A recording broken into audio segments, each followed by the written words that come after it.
Buenas tardes a todos. Antes que nada, les quería decir que los que me han enviado el mail para ver los parciales, vamos a arrancar el día viernes a las 6 de la tarde con Burgos, y de ahí cada 15 minutos vamos a ir llamando a los siguientes. Hasta ahora está Berarducci y Ballestero en la lista, y les vamos a ir mandando el link de la reunión a medida que les vaya tocando el turno. Bueno, vamos a terminar ahora las diapositivas que habían quedado de la clase pasada. Habíamos quedado en la parte de farming. ¿La están viendo? Por favor, díganme en la presentación, ¿se la ve? Sí, se ve, profe. Bien, gracias. Bien, entonces hemos quedado que el farming tenía una segunda versión un poco más económica en recursos y económica, digamos, en capacidades también de los que tenían, digamos, que realizar esta tarea, que era infectar, digamos, la máquina del usuario final, alterando el archivo host y colocando ahí la dirección IP de la página web falsa a la que iban a dirigir a la víctima para extraer sus datos. Digamos, era la versión, digamos, segunda, la económica, digamos, del farming, ¿sí? Evidentemente esto hay que trabajar usuario por usuario. En la otra era mucho más general, porque al infectar el servidor de DNS captábamos muchísimos más usuarios, pero eso requería, digamos, un trabajo y una capacidad mayor. Bien. Bien, otras amenazas, esto lo vamos a pasar rápido, son las cartas nigerianas. ¿Saben ustedes lo que son las cartas nigerianas? No, profe. Bueno, las cartas nigerianas serían, bueno, otra versión del cuento del tío, en el cual, digamos, alguien le envía un mail y le cuenta que está trabajando en algún lugar del mundo y que por unas cuestiones impositivas tiene que mover un dinero y le resulta, digamos, inconveniente poder hacerlo, y que si vos prestarías la cuenta para que él te transfiera el dinero ahí y después vos se lo volvés a transferir y qué sé yo. Entonces te daría un porcentaje, y el porcentaje generalmente son muy atractivos en dólares. Así que realmente mucha gente le parece que no corren riesgo, porque en realidad le van a transferir plata a la cuenta de ellos, y si no está la plata en la cuenta de ellos, no pierden nada. Aparentemente es una ecuación bastante favorable. Por supuesto, todo está hecho de una manera, con una ingeniería, digamos, social muy, muy buena. Entonces, una vez que aceptó, después le piden dinero para realizar unos trámites que tienen que hacer y qué sé yo. Y bueno, la cuestión es que le terminan sacando 100 o 200 dólares para trámites varios al damnificado. Y esa es la verdadera finalidad, digamos, de la estafa, ¿sí? Que le prometen 7 millones de dólares, el 45% de la transferencia, y 100, 200 dólares, que bueno, aquí quizás a nosotros nos suena mucho, pero en otros lugares 100 o 200 dólares no es mucho. Entonces hay mucha gente que le parece, digamos, un riesgo aceptable y lo hacen, y bueno, y son engañados, ¿sí? Pregunta, ¿los delitos informáticos es de aparición reciente este fenómeno?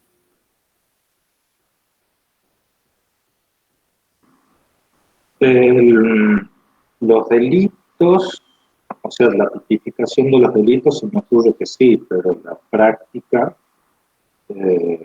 tal vez no, se remonta los inicios de la computación, incluso. Exacto.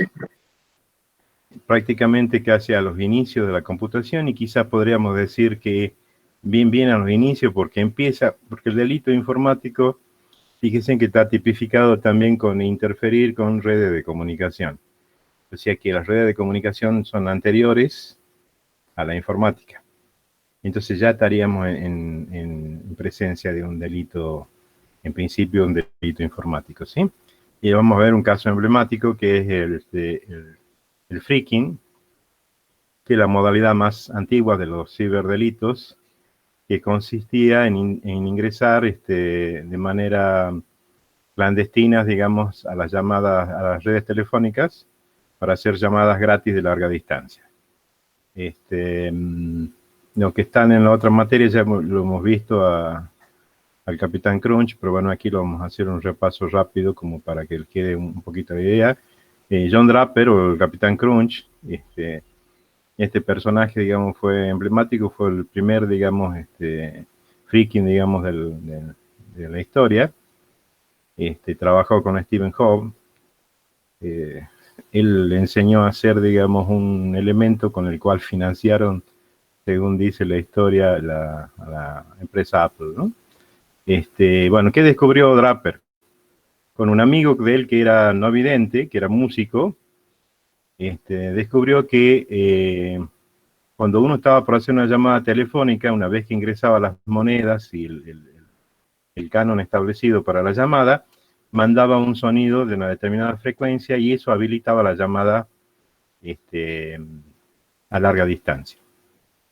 Estamos hablando del año 1970, para que ustedes se den una idea, digamos, de cuándo arrancan los ciberdelitos. Descubrieron cuál era exactamente la frecuencia con la cual, digamos, debían trabajar para poder hacer llamadas a larga distancia gratis, pero lo difícil era reproducirlo. Necesitaban un instrumento muy preciso, un lugar muy preciso, con mucha, digamos, silencio y la acústica y qué sé yo. Entonces era poco práctico. Después, por casualidad, descubrieron que venía un serial con un pito con el que antiguamente los capitanes llamaban a los marineros, le daban órdenes, y venía con este silbato de plástico. Y haciéndole una leve modificación, daba exactamente la frecuencia que necesitaban para engañar, digamos, a los teléfonos. Eso se lo publicó, se viralizó, y las compañías de teléfono perdieron millones de dólares a causa del Capitán Crunch. El que estaba más feliz de todo era el señor que vendía los cereales, porque vendía cereales, digamos, como nunca antes. Y no los vendía por el cereal, sino por el silbato. Bueno, ese fue el primer delito contra las comunicaciones. Fue arrestado en 1972, después lo volvieron a arrestar de nuevo por otra cosa así parecida. Trabajó en la empresa, digamos, de Apple. Diseñó un mouse que después no lo llegaron a usar porque lo volvieron, digamos, a detener, y a partir de ahí pensaron que no era bueno usar algo de alguien que estaba con condena. Se supone que él le enseñó, digamos, a hacer la caja azul, y ella una versión más elaborada de este mismo principio con la cual financiaron Apple, Stephen Hobb y su socio. Bien, entonces estaríamos dentro del delito, tipo del delictual, que sería un delito contra las comunicaciones. Interrupción o entorpecimiento, resistencia violenta al restablecimiento y todo lo que tenga que ver con alguna alteración de las comunicaciones. Otro de el sexto tipo delictual sería contra la administración de la justicia. Todos estos delitos van a tener un plus de penas, ¿no? Todo lo que se haga contra el Estado y tiene, digamos, una pena X, se le va a sumar a veces un 50% más en la condena por ser contra el Estado, ¿no? Contra la administración de la justicia tenemos la violación, sustracción, alteración, destrucción, inutilización total o parcial de cualquiera, digamos, de los elementos que estén usando, digamos, en la administración de la justicia o cualquiera de sus reparticiones. Bien, ahora llegamos al delito de grooming. En noviembre de 2011, el artículo 131 que se agrega al Código Penal será penado con prisión de 6 meses a 4 años el que por medio de comunicaciones electrónicas, telecomunicaciones, cualquier otra tecnología de transmisión de datos, fíjense que aquí dejan abierto la puerta por si aparece algún otro mecanismo de transmisión de datos distinto al momento de la sanción de la ley, y pudiera contactarse a una persona menor de edad con el propósito de cometer cualquier delito contra la integridad sexual de la misma. Entonces, el delito de grooming, que antes, digamos, estaba repudiado y reconocido por la sociedad, pero al no estar tipificado era difícil poder combatirlo, a partir del 2011 se tipifica ese delito y a partir de ahí ya se lo puede combatir eficientemente. Recuerden siempre que no hay analogías en el derecho. O sea, tiene que estar tipificado para que podamos trabajar como delito. Bien. Aquí tenemos otras cosas que todavía no están tipificadas porque tienen, en este caso el sexting, digamos, tendría varias aristas. Es el envío voluntario cuando una persona le envía fotos, digamos, desnudo o fotos sensuales o de carácter sexual a la pareja y se intercambian fotos a través generalmente de los teléfonos, también podría ser la computadora. Entonces, esto no está tipificado como delito siempre y cuando se cumplan estas dos condiciones. Que sea voluntario, o sea, tanto del que la envía como el que la recibe. Porque si el que la recibe no la quiere recibir, entonces sí ya estamos en un problema porque ya sí estamos cometiendo un delito. Ahora, si las dos personas están de acuerdo en el envío de este tipo de imágenes, no es un delito. Y la segunda condición que se tiene que cumplir es que sea entre pares. Entre dos menores de edad o entre dos mayores de edad. Si mezclamos las cosas, ¿en qué delito estaríamos incurriendo? Rápido. Si es menor de edad sería grooming. Grooming, exacto, el que acabamos de ver. Sí, porque entre un mayor y un menor ya estamos dentro del grooming, ¿sí? Ahora, entre dos menores no, porque estamos entre pares, y entre dos mayores tampoco. Entonces, el sexting está ahí en un lugar que no es delito siempre y cuando se cumplan estas dos premisas. Y después hay otro que, si bien la sociedad en su conjunto, creo yo, lo considera que debería ser un delito, más allá que no esté tipificado, aún todavía no se han expedido las, al menos hasta donde yo sé, la última vez que he chequeado, no ha salido todavía como ley, que sería el stalking, digamos, que es el acoso a través de las redes y a través, digamos, de internet, del teléfono, de todo lo demás, que produce una persecución, intimidación, perturbación, hostigamiento, intromisión, y podemos seguir con la lista larga de cosas. Y lamentablemente hace poco hubo un caso muy, muy sonado, no sé si lo han visto en el diario. ¿Lo han visto algo? A ver si hablamos del mismo. ¿De cuál sería, Graciano, el que vos has visto? De la profesora de inglés de 5 de años que era acosada hacía como 4 o 5 años por un estudiante de ella y bueno, la persiguió y hizo varias denuncias, pero no llegó a nada, digamos, en realidad. Bueno. Incluso a mí lo que me llamó la atención fue que, disculpe que lo diga, no, pero es algo que me preocupa mucho porque lo veo muy seguida y es difícil que no se lo pueda controlar todavía, pero la familia de ella había denunciado, o sea, había contactado con la familia del acosador para pedirle que los ayude a controlar la situación. Y es como que se hicieron de lado, y yo pienso, me pongo en el lugar, si a mí me contactan otras personas diciéndome que alguien muy cercano, por más que sea cercano a mí, está haciendo algo de ese tipo, yo creo que tengo que tratar de ayudar a la situación, pero bueno, no importa, justo es algo que me inquietaba mucho, por eso disculpe. Sí, Graciana, pero por más voluntad que vos tengas, son personas grandes, son adultas, son mayores de edad y a veces suelen tener un perfil violento. Entonces es muy difícil hacer que una persona de ese tipo razone cuando tiene algún tipo de perturbación. Yo doy por descontado que esta persona no estaba en ejercicio completo de sus facultades mentales, porque si no, no llega a esos extremos. De todas maneras, creo que sí hace falta en estos casos un elemento jurídico que nos permita que la policía pueda actuar, que los jueces puedan actuar y demás. Independientemente que yo creo que aquí hubo algo de negligencia, digamos, porque sí se podrían haber hecho más cosas. Pero independientemente de eso, creo que si sale, digamos, este proyecto de ley, va a ser, digamos, positivo.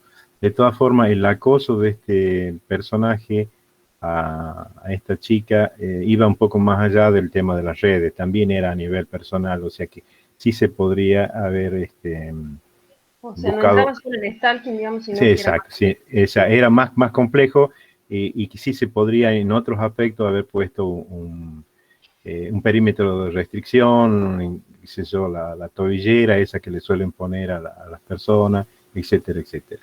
Bueno, pero si se remitiera nada más que a esas personas que se dedican a acosar a las personas a través de la red, no quizás personalmente, pero sí a través de la red, el proyecto de ley sería muy, muy beneficioso. Todavía está desde el año 2019, el año pasado. Yo supongo que con la pandemia esto se puede haber atrasado quizás el tratamiento, digamos, de este proyecto, pero sería importante que viera la luz rápido. Bueno, esto era un ejemplo nada más que las conductas disvaliosas de la sociedad, esas que son reprobables, generalmente van más rápido que la legislación, y la legislación tiene que tratar de ir en la medida de lo posible, respondiendo lo más rápidamente posible a estas nuevas formas delictivas, ¿sí? Y catalogarlas como delictivas. Bueno, hasta ahora, digamos, ya tenemos el anteproyecto. Profesor, sí. ¿esto incluiría, o sea, el acoso a través de redes sociales o teléfono? Teléfono, claro, todo lo que sea telecomunicación, o sea, no directamente que la persona esté al frente de mi casa o algo así, digamos. Claro, eso ya sería, digamos, ya no entraría dentro del stalking porque estamos hablando de delitos a través de un medio electrónico, informático y demás. O sea, si yo te llamo por un teléfono de línea normal, no un celular, también te podría estar haciendo stalking, ¿sí? Si te acoso por el teléfono de línea, te acoso por el celular, te acoso en Facebook, te acoso en Twitter, te acoso en cualquier otra red que vos tengas, ¿sí? Subo cosas a internet, subo comentarios, todo ese tipo de conducta es la que va a ir a sancionar, digamos, el stalking, ¿sí? Bien, perfecto. Bien, había aquí una cuestión que me gustaría que recalcar, digamos, con respecto a ustedes, no sé si estaba acá en la diapositiva. No está, no importa.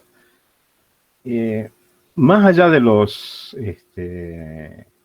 tipificación de los delitos, de ver cómo funciona y la pena que tienen y todo lo demás,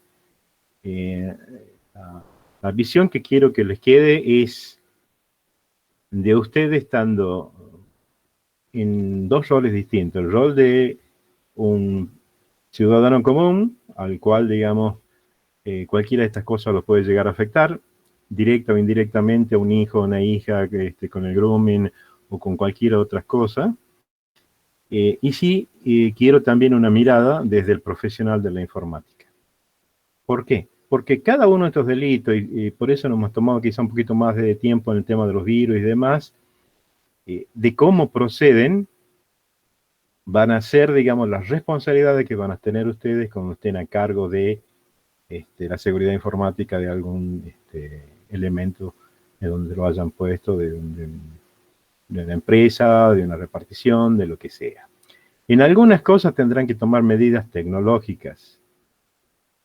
Serán firewall, seguridad de red, de eso ustedes saben más que yo. ¿Sí? Lo habrán visto en muchas de las materias ya, son casi profesionales ya, así que sabrán exactamente qué medidas se deben tomar en cada caso. Y en otros casos, también ustedes tendrán que trabajar, ya sea directamente o a través de algún departamento, si tuviera la empresa de comunicación interna o de capacitación interna, trabajando sobre la parte de la ingeniería social. O sea, capacitando al personal de que no responda a ese tipo de mail, que si le dicen que es del banco, digamos, directamente no lo conteste, se comunique con el banco directamente o lo que fuese. Toda esa parte de capacitación para contrarrestar la ingeniería social está también a cargo de ustedes. O sea, no es que, uy, el empleado de hecho nos metió la pata, no, no, no. El empleado tendría que haber sido advertido, tendría que haber sido capacitado, y esa va a ser también una responsabilidad de ustedes. Ustedes, si están en un cargo, son profesionalmente responsables, ¿sí?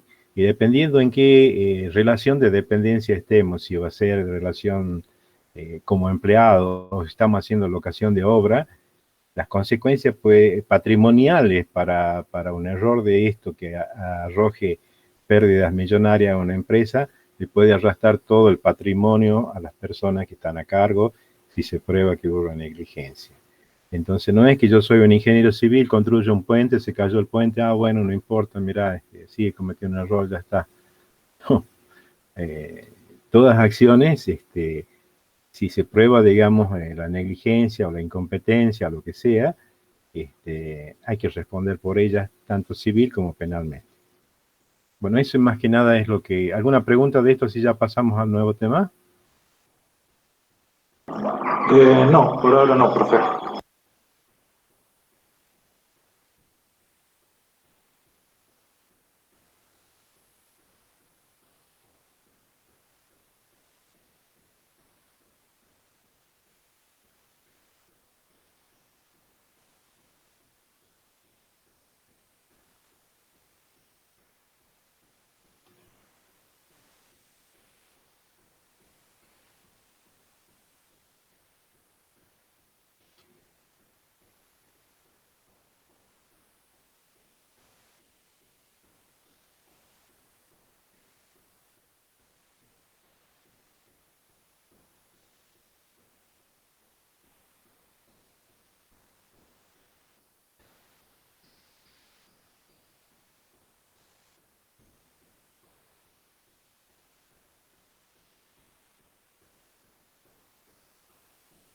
¿Están viendo la presentación?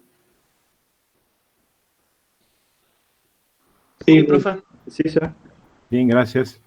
Bien, la que vamos a ver hoy en día es la ley 25.326 de protección de datos personales, también conocida como habeas data. Vamos con esto.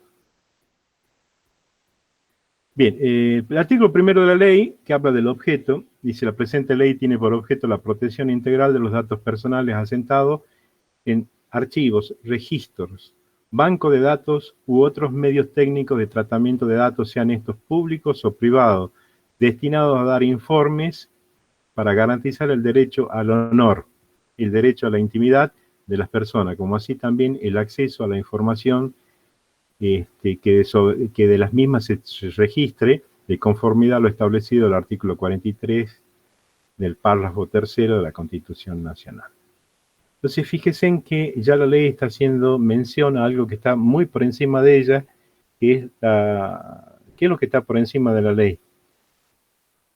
Esta es una ley nacional. La Constitución Nacional. La Constitución. O sea, está apuntando, digamos, al nivel más alto, que, bueno, antes lo veíamos como una pirámide, ahora ya no es tan una pirámide, porque al mismo nivel de la Constitución también están los tratados internacionales y otras cosas que hace que no sea solamente un punto, pero sí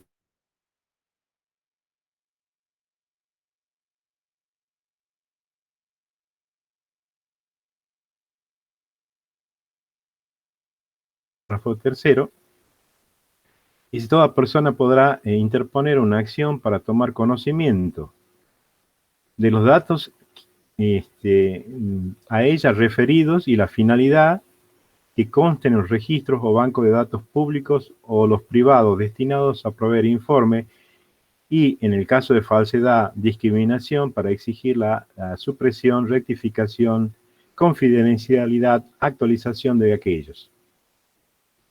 Hace una salvedad, no podrá afectarse el secreto de la fuente de información periodística. ¿Sí? Aquí consagra, digamos, este principio de mantener las fuentes periodísticas, digamos, protegidas. Después vamos a ver que eso genera algún poquito de chisporroteo en cuanto a algunas definiciones que quizá las vamos a ver un poquito más adelante. Bien, eso es a nivel constitucional y eso lo recepta, digamos, la ley y lo pone en práctica. ¿Qué puede pasar con los datos personales? Bueno, aquí hay una pequeña noticia. Nosotros hemos tenido acá cerca en Derecho un caso y un poquitito más lejos, pero no mucho más, también en la misma universidad, también pasaron cuestiones con que gente que aprobaba materias sin rendirlas en la Facultad de Derecho. ¿Se acuerdan de eso o no? Fue hace unos años. Sí, yo me acuerdo de algo. ¿Sí? Creo que el profesor lo habían investigado porque cobraba a los alumnos, algo así era. No. Generalmente eran, hasta donde yo sé, no sé si era el mismo caso, eran empleados que los que cargaban las notas en la base de datos. ¿Sí? No, este otro, el que digo yo. Bueno, puede ser que haya habido más de un caso, no sé. Por lo menos lo que yo recuerdo, capaz que mi memoria no me está ayudando, porque quizás me estoy confundiendo con lo de arquitectura, ¿sí? Pero sé que necesariamente, si estamos hablando de manipulación de datos, tiene que estar implicada una persona que trabajara con ellos. Porque si yo falseo, yo profesor, tomo un examen y decido aprobar a alguien que no sabe nada, no estaríamos hablando de una manipulación de datos, ¿sí? Sino estaríamos hablando quizás de un acto de fraude o de algún otro tipo de delictual, ¿sí? Pero no hay manipulación de datos porque el dato que estoy colocando yo no está manipulado, ¿sí? Lo que es falso, pero implica otra cuestión. Aquí es cuando hay un dato que lo hemos cambiado porque era de una forma y ahora es de otra, o no existía, lo hemos creado, ¿sí? Bien, existe también un mercado negro muy grande en el que, según, bueno, muchas veces uno ve muchas cosas y dice, bueno, la gente es muy propensa a ver conspiraciones en todas partes. Pero lo que se dice, y no es muy alejado quizás de lo razonable, es que los servicios de inteligencia de los países importantes compran cualquier base de datos que se ofrezca en los mercados negros. O sea que en algunos países como Estados Unidos y otros países grandes tienen información de todo tipo, quizás más información de la que tenemos nosotros sobre nosotros mismos, ¿sí? ¿Por qué? Porque toda base que anda dando vuelta por ahí la compran. Yo supongo que con lo del 11 de septiembre y el terrorismo y demás se ha identificado la necesidad quizás de anticiparse a posibles ataques terroristas y demás, y a partir de ahí han colectado información de todos los lugares del mundo. Bien, aquí vamos a empezar a dar algunas definiciones. Dato es un antecedente necesario para llegar al conocimiento exacto de una cosa o para deducir consecuencias legítimas de un hecho. Datos personales se entiende por la información de cualquier tipo, ojo con esto, dato personal, información de cualquier tipo referida a personas humanas o de existencia ideal, determinadas o determinables. Entonces, el dato personal es un conjunto amplio. Después vamos a ver lo que son los datos sensibles, que ya es un conjunto más pequeño. Profesor. Sí. ¿Por qué dice determinables? Porque con un dato personal, yo podría llegar, aunque no esté tu nombre, yo podría llegar a determinar que sos vos. Te pongo un ejemplo. Altura, 1,75 m, peso tanto, ojos tantos, qué sé yo. Campeón de salto en alto del noroeste en 1978. O 2008, lo que quiera, el año que ustedes quieran, ¿sí? Y no está el nombre de la persona. Pero hubo un solo campeón de salto en alto en ese año y yo puedo llegar a determinar quién es. Entonces, el dato que puede llegar a ser un elemento que me permita determinar la identidad de la persona por más que no esté el nombre puesto ahí. ¿Se entiende lo que digo? Sí, perfectamente, profe. Entonces, hay una serie de datos que sueltos no son nada, pero cuando los uno a todos, me pueden llegar a desembocar en que hay una única persona que reúne todas esas condiciones, ¿sí? Egresado de tal colegio en el año tal, ya estoy restringiendo el grupo.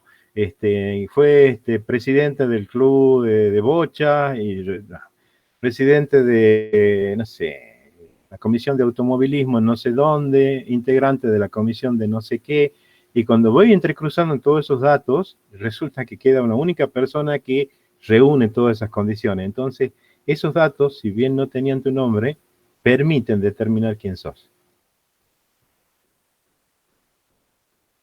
Bien, datos sensibles. Los datos sensibles son datos personales, o sea, están dentro del grupo de los datos personales, pero que revelan el origen racial, el origen étnico, opciones políticas, convicciones religiosas, filosóficas, morales, afiliación sindical, información referente a la salud o a la vida sexual del individuo. Todas aquellas cosas que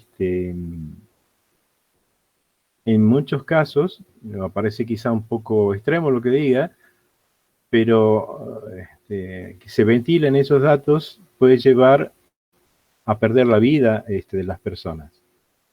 Y tan es así que podemos dar muchísimos ejemplos donde en la Alemania nazi el hecho de saber nuestro origen étnico religioso, si yo era judío, terminaba en un campo de concentración, también lo eran los gitanos, y había varios grupos también los homosexuales terminaban ahí. O sea que ese tipo de información podría significar la diferencia entre la vida y la muerte. Si nos vamos quizás a tomar ese decir, bueno, pero eso es muy extremo, profesor, sí es cierto, es muy extremo. Pero un poquito más acá, seguimos con los ejemplos, si yo era de determinada etnia africana, si era de los Hutu, si era de los no sé qué, era ya, digamos, sujeto a ser exterminado. Y no importaba que fueran varones, mujeres, niños, lo que sea, era una limpieza étnica. También fue en Croacia, digamos, y demás, en la guerra esa también, en la cual también hubo limpiezas étnicas, y sigue habiendo, digamos, esos conflictos todavía étnicos en muchos lugares. También había, digamos, con los sunitas y los, no recuerdo ahora cuáles eran chiitas. Los chiitas y los sunitas. También había esa cuestión de la limpieza étnica, que había un odio ancestral entre ellos, no conozco las razones, pero bueno, ese tipo de cuestiones que quizás en un país civilizado y democrático no parecen tanto, pero eso puede cambiar. Acá, digamos, en la época del proceso, el hecho de tener convicciones contrarias, digamos, a las que tenía, digamos, el gobierno de turno, también podría significar que uno desapareciera. ¿Profesor? ¿Sí? ¿Siempre tiene que ver con que esté en riesgo la vida? O... No, le pongo el caso, Graciana, de extremo, ¿sí? A veces no está en riesgo la vida, pero sí está en riesgo el honor, puede estar en riesgo tu trabajo, puede estar en riesgo un montón de cosas, porque si se ventila que vos tenés, por ejemplo, un problema de salud, que puede hacer que para el empleador sea poco conveniente tenerte a vos, porque existe la posibilidad que en algún momento vos te enfermes y yo tenga que darte licencia o tenga que sostenerte, digamos, en el trabajo por ley, y yo no te voy a dar el trabajo a vos. Entonces, el hecho que se haya ventilado esa información, quizá no te costó la vida, pero sí te puede costar que el banco no te dé crédito, que no te den trabajo, o que te segreguen, quizás como pasó en su primera etapa con el SIDA. Las personas que tenían SIDA era como más o menos el equivalente a la lepra, tenían que andar más o menos con un cencerro, con una campanita, porque todo el mundo temía que solo tocarla ya le pudieran transmitir la enfermedad. Entonces, fíjense en cómo, si nos vamos a un extremo, es muy evidente, si no tomamos el extremo también hay consecuencias importantes, sociales, económicas, personales, patrimoniales. Bueno, bien, seguimos con el glosario. Archivos, registro, base o banco de datos, todos son sinónimos. Indistintamente designan un conjunto organizado de datos personales que sean objeto de tratamiento o procesamiento. Y esto es muy importante, electrónico o no. O sea, antes de la electrónica y de la informática, ya había bases de datos. Quizás eran un montón de archiveros enormes con fichitas puestas en esas carpetitas y demás, pero eran bases de datos. El tratamiento de la información era mucho más lento, mucho más trabajoso, pero también se entrecruzaban datos de esas bases de datos y se sacaban conclusiones en función de esos datos. Llevaba mucho más tiempo, no podía ser tan abarcativa, digamos, de un grupo de población tan grande, pero sin embargo siempre existieron las bases de datos y el procesamiento de datos también. No con la potencialidad que tienen ahora, evidentemente que no, pero ya existían antes. Bien, no importa cuál sea su modalidad o la formación, almacenamiento y organización o acceso a estos datos, ¿sí? El solo hecho de que estén organizados, que sean datos personales, ya estamos hablando de un archivo, registro, base o banco de datos. Bien, tratamiento de datos, operaciones y procedimientos sistemáticos, electrónicos o no, que permitan la recolección, conservación, ordenación, almacenamiento, modificación, relacionamiento, evaluación, bloqueo, destrucción en general, procesamiento de datos personales, así como también su cesión a tercero a través de comunicaciones, consulta, interconexiones o transferencias. Esto es tratamiento de datos. Bien, esto es importante porque en algún momento ustedes pueden llegar a ser uno de ellos, ¿sí? Responsable del archivo, registro, base o banco de datos. Persona humana, eso ha quedado mal, física era antes, pero ahora ya según el nuevo Código Civil y Comercial, ya no hay personas físicas sino personas humanas. Personas humanas o de existencia ideal, pública o privada, que sea el titular del archivo, registro, base o banco de datos. Y al responsable, y la palabra lo dice, le caben un montón de sanciones si no cumple lo que se espera del comportamiento del responsable del archivo, registro, base o banco de datos.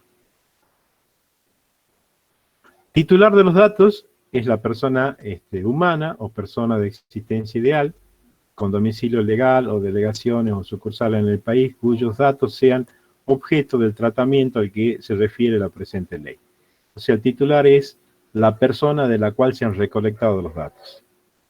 Persona física, humana, perdón, o persona ideal o jurídica.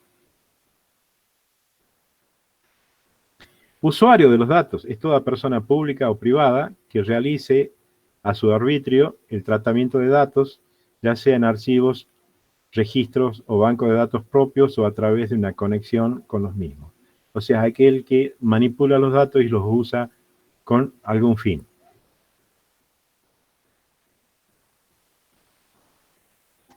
Bien, disociación de datos.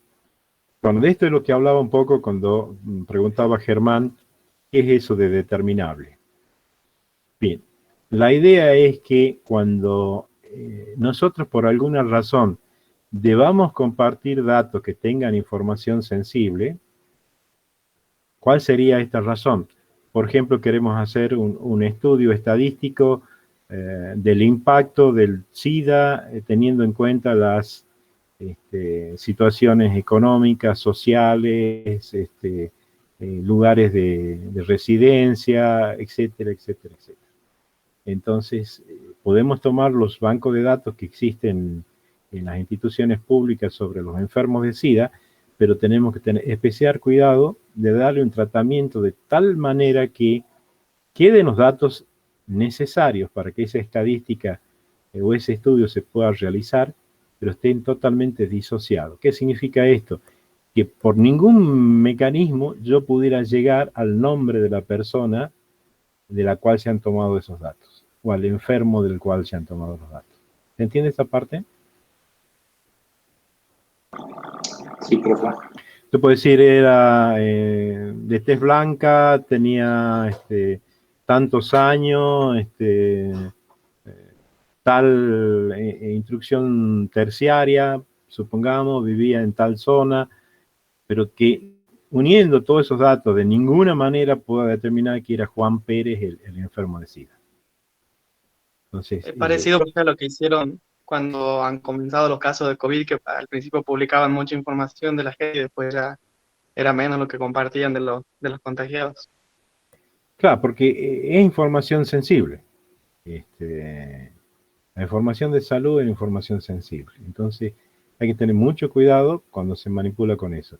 Y en este caso, fíjense si ustedes están a cargo de una base de datos, banco de datos y demás, y le piden datos de determinada cosa, tendrán que tener mucho cuidado en los mecanismos que se van a usar para disociar los datos de tal manera que esos datos no puedan llevar indirectamente, porque directamente no va a aparecer el nombre, pero indirectamente sí podría llevar al nombre de la persona física o jurídica del cual se han colectado los datos, ¿sí? Entonces, siempre y cuando se necesiten datos sensibles, que son los que están protegidos por la ley, lo vamos a tener que disociar eficientemente para que sean útiles al fin que se los necesita, estadístico, de estudio, científico, lo que sea, pero que no nos lleven a poder determinar el nombre de la persona. ¿Por qué deberíamos proteger el dato o la información personal? Hay muchísimas razones. Se trata de proteger los datos en su carácter de medios, porque manipulando datos es posible dañar a las personas, a los bienes jurídicos valiosos y patrimoniales también. Proteger los derechos personalísimos, a la intimidad, al honor, a la imagen, a la identidad, ¿sí?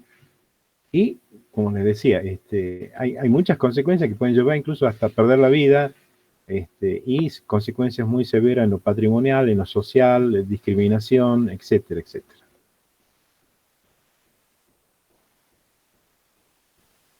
Vamos a ver algunos conceptos de intimidad y privacidad. La intimidad protege la esfera que se desarrolla en la faceta más singularmente reservada de la vida de la persona, por ejemplo, en el domicilio, donde se realiza su vida cotidiana, las comunicaciones en las que expresan sus sentimientos, etc. Fíjense en un pequeño detalle de muchas cosas que se van conociendo a través de los medios, que muchos de los televisores inteligentes que respondían a comandos de voz, casualmente quedaba abierto el micrófono y había alguien recolectando continuamente todas las informaciones, todas las conversaciones de la casa. Cuando se descubrió esto, hubo un proceso y dijeron que no, que en realidad esa información no la veía nadie, que era solamente para mejorar el programa de reconocimiento de voz y no sé qué más, pero jamás se le había informado a las personas que iban a estar siendo grabadas y demás, y hay un juicio bastante grande con respecto a esto y a las empresas que lo hacían. Entonces, fíjense cómo la intimidad nuestra a veces no está ni siquiera en nuestro domicilio, en nuestro hogar, en nuestra casa, resguardada en un 100%. También hay certeza de que muchos organismos pueden llegar a activar, o hacker también, podrían llegar a activar la cámara y el micrófono del celular, aún sin que nosotros nos enteremos, y estar recolectando información sin consentimiento.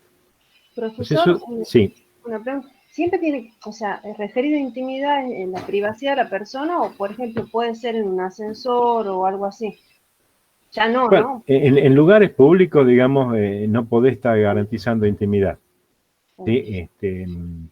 Pero cuando hablamos de intimidad hay que circunscribirse a la parte.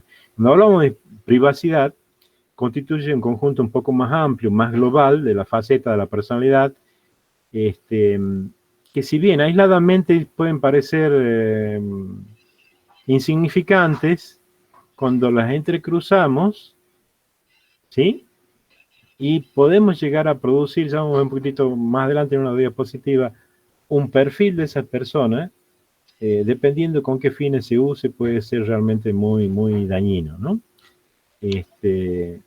Si los datos que estamos entrecruzando son datos relativos a la salud, por ejemplo, no sé, he entrado en algunas páginas para ver el prospecto de determinado medicamento, o las páginas en las que yo visito en los buscadores.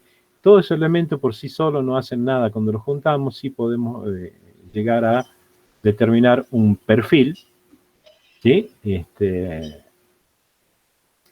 perfil viene de profilar, del latín, que dice diseñar contornos, ¿sí? En realidad los perfiles en el mundo de la informática cumplen la misma tarea de tratar de dar las características más importantes del objeto, asemejarse lo más posible a la realidad. Y el tema de los perfiles, ¿cuál es la finalidad del perfil?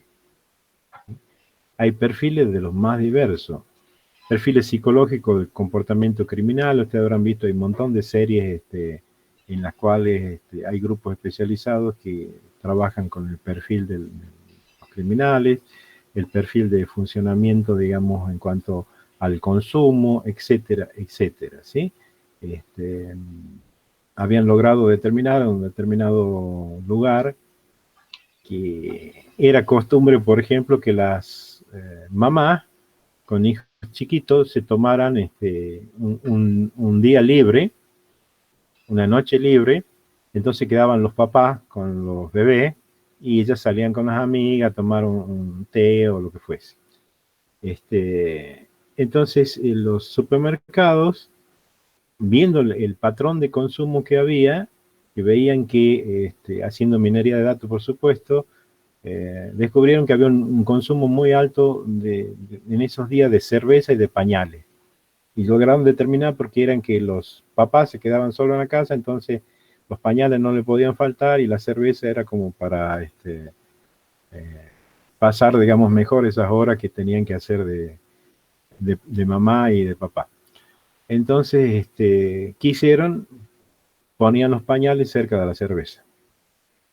Entonces, potenciaban los dos consumos. El que no había pensado quizás llevar la cerveza, la veía ahí y se tentaba. Entonces, todo ese tipo de perfiles que pueden tener simplemente quizá una finalidad comercial o podrían tener finalidades de muchos tipos y quizás para fines no buenos.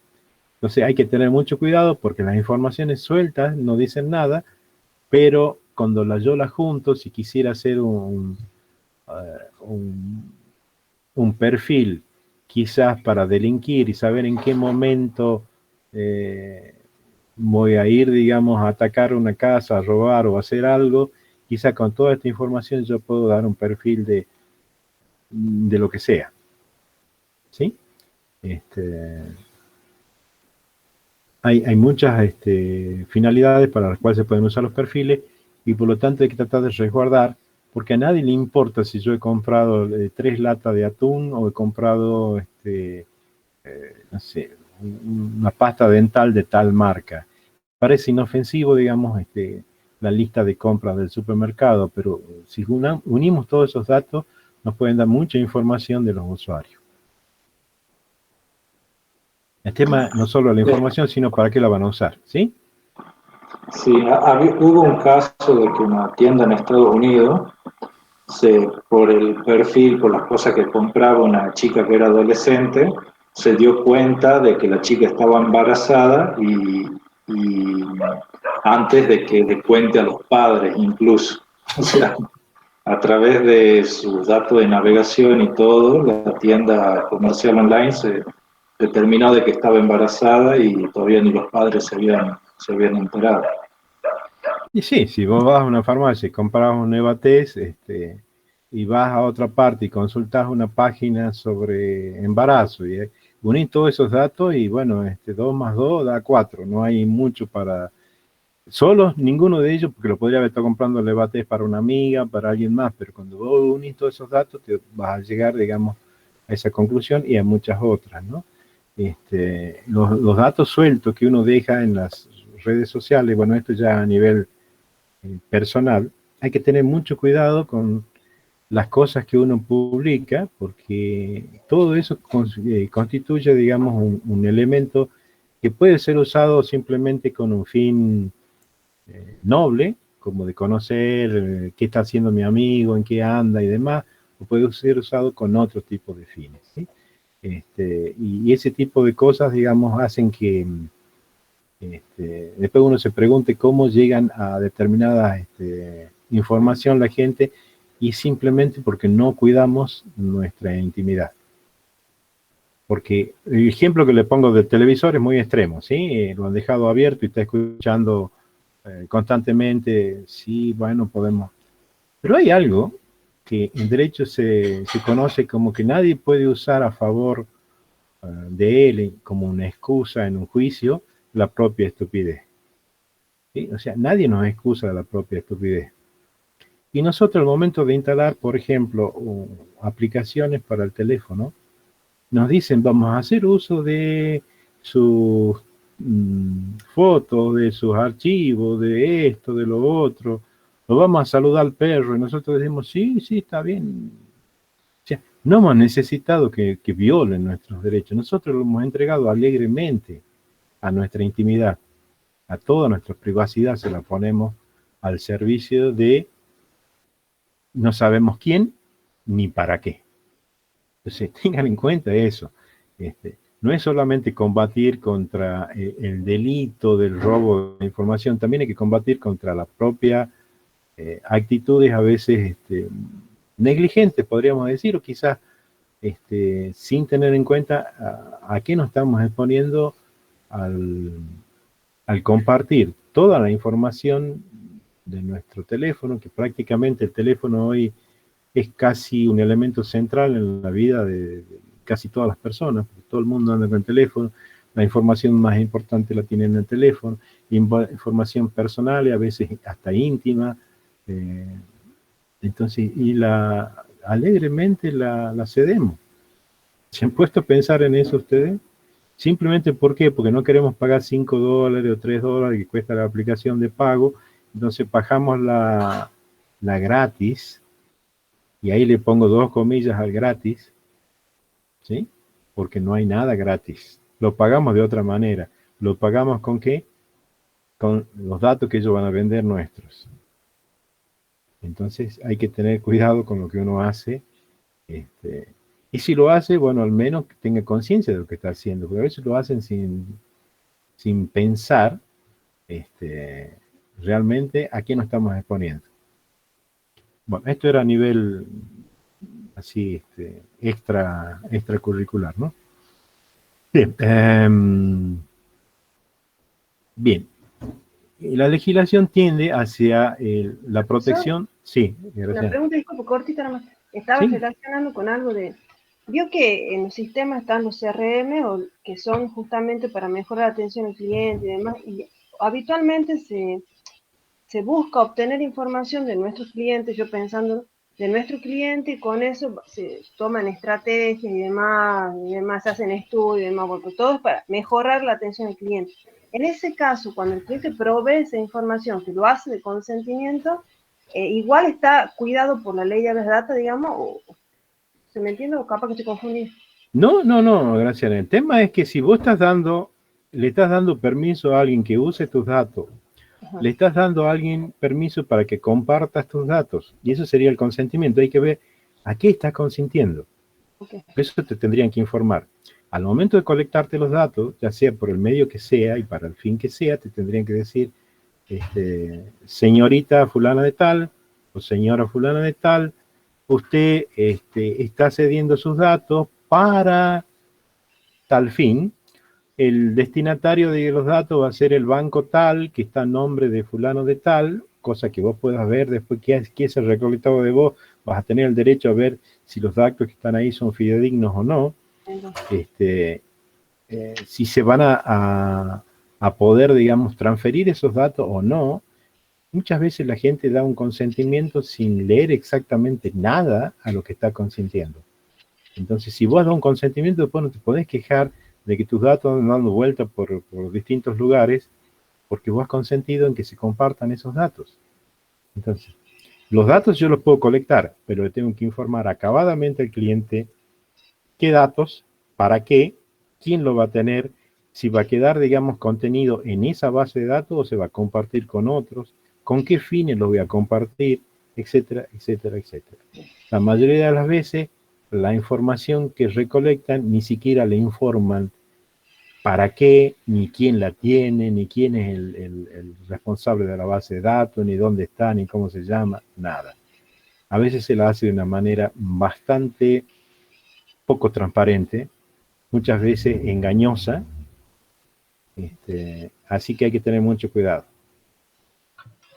Yo una vez, bueno, mis hijas se molestaron conmigo porque fuimos a comprar una licuadora.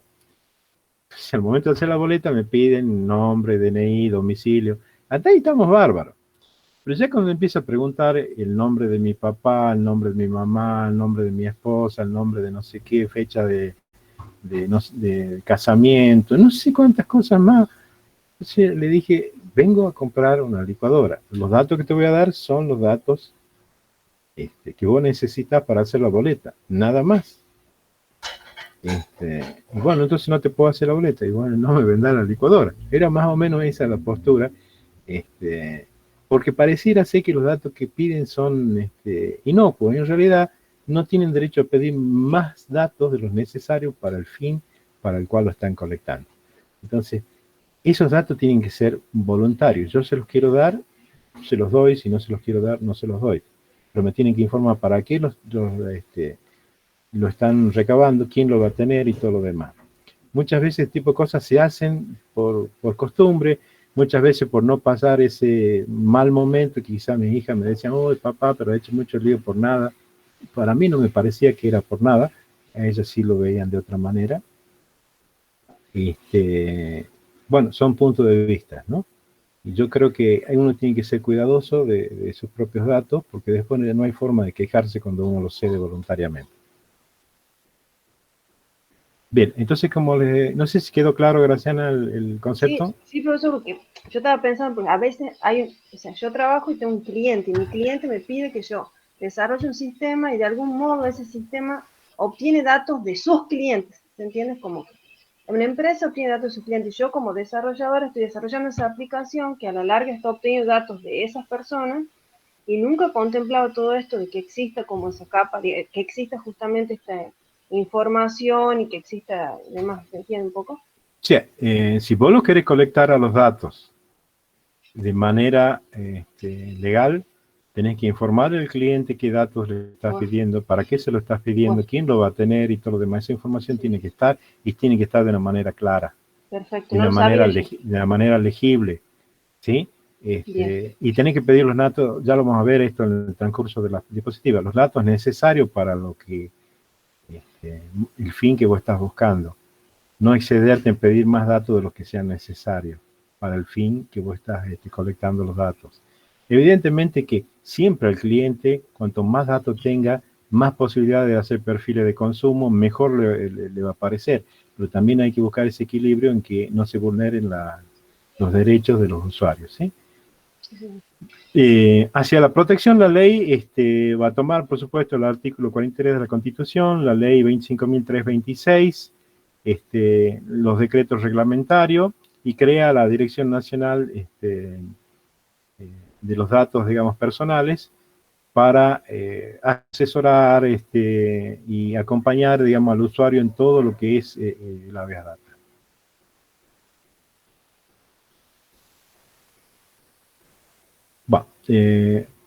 Esto es lo mismo que ya hemos visto, la ley 25.326 para los datos personales, teniendo en cuenta que los datos sensibles son aquellos que, un pequeño grupo dentro de los datos personales que hacen a todo eso que hemos visto, racial, étnico, político, sexual y demás.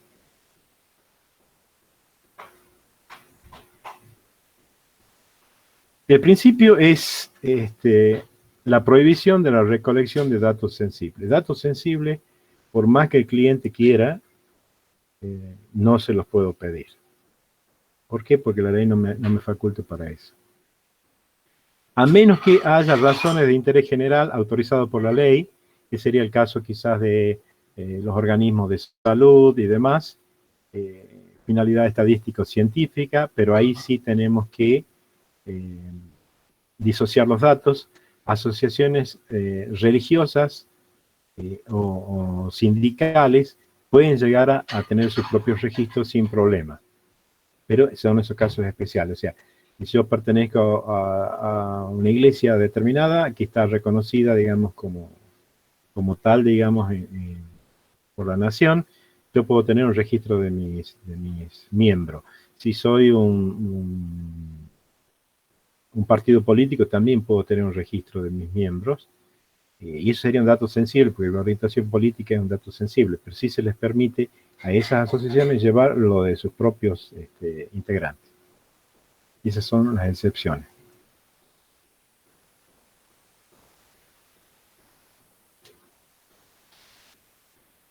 Bien, solo las entidades estatales, que sean competentes, no todas, pero las que tengan competencia en ese tipo, podrán tratar datos sobre antecedentes penales y contravencionales, ¿sí? Y por otro lado, esos son otros datos sensibles. Si yo he cometido un delito y lo purgado, digamos, no tiene por qué estar, digamos, publicado en todas partes el hecho de que yo haya cometido un delito en el pasado, si ya he pagado mi pena, ¿sí? Los datos también sanitarios, también puede haber registros que tengan que ver con los organismos sanitarios, y los profesionales también podrán tener su historia clínica y demás bajo la responsabilidad del secreto profesional, que si se viola, será responsable civil y penalmente, por supuesto, el profesional. Y eso le va a caber también para ustedes, porque sin la manipulación de cualquiera de estas bases de datos que ustedes tengan que hacer por algún mantenimiento, alguna mejora de un software o lo que sea, cuando traten con estos datos tendrán que tomar todos los recaudos necesarios para que estos datos jamás pierdan esa cadena de custodia y no se lleguen a filtrar por ninguna medida. Y cuando hablo de tomar todos los recaudos, no estoy hablando que van a impedir siempre que los roben o que se puedan perder. Igual se pueden perder. Lo importante es que al momento en que sean interpelados ustedes, puedan demostrar que ustedes han tomado todas las medidas necesarias y posibles para garantizar la integridad. Entonces, a partir de ahí, la responsabilidad de ustedes se va a diluir, porque ustedes han hecho lo que debían hacer. Ahora, si han sido negligentes en la manipulación de los datos o en cualquiera de los protocolos que se requiere, ya sea protocolos de red o si el equipo está en una habitación que no está conectado a nada, bueno, cómo son los accesos, si hay con tarjetas, si si se registran o no se registran, si están bajo llave, etcétera, etcétera. Ustedes tendrán que responder si han roto esa cadena de custodia y ante la pérdida de algo van a ser de alguna manera partícipes de ese delito, van a ser responsables también o corresponsables. ¿Se entiende lo que digo? ¿Sí? Sí, profesor. Gracias, Germán.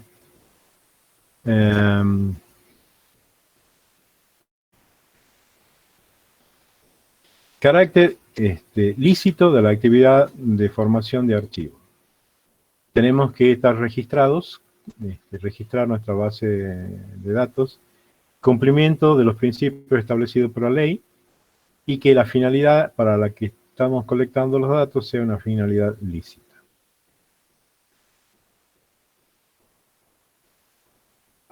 Vamos a tener que respetar también el principio de la calidad del dato, que sea cierto, adecuados y pertinentes. O sea, estoy pidiendo un dato para un determinado fin, tiene que ser algo que tenga que ver con ese fin.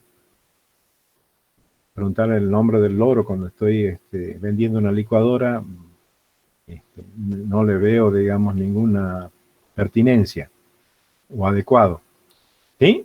Que no sean excesivos en relación a la finalidad para la cual ha sido obtenido. A veces hacemos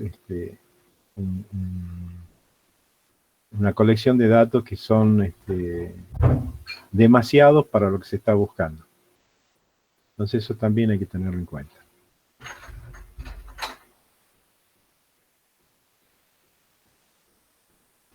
La recolección de datos debe ser, y esto va un poco para lo que preguntaba Graciana, leal. No puede hacerse por medios desleales, fraudulentos o de forma contraria a la ley. ¿Qué significa esto? Que muchas veces encubrimos una colección de datos. Por ejemplo, yo lo he visto, para instalar un programa me pedían un montón de información y si yo no la daba, no se instalaba el programa. Realmente, ¿qué estaba tratando de hacer yo? Instalar un programa que supuestamente era gratis. Pero para poderlo instalar, si no llenaba esos campos que eran con un asterisco, o sea que eran campos obligatorios, no seguía el proceso. Entonces ahí me están colectando datos sin informarme para qué lo quieren a los datos, ni qué van a hacer con los datos, ni quién lo va a tener a los datos. Me lo están colectando los datos de manera desleal o fraudulenta.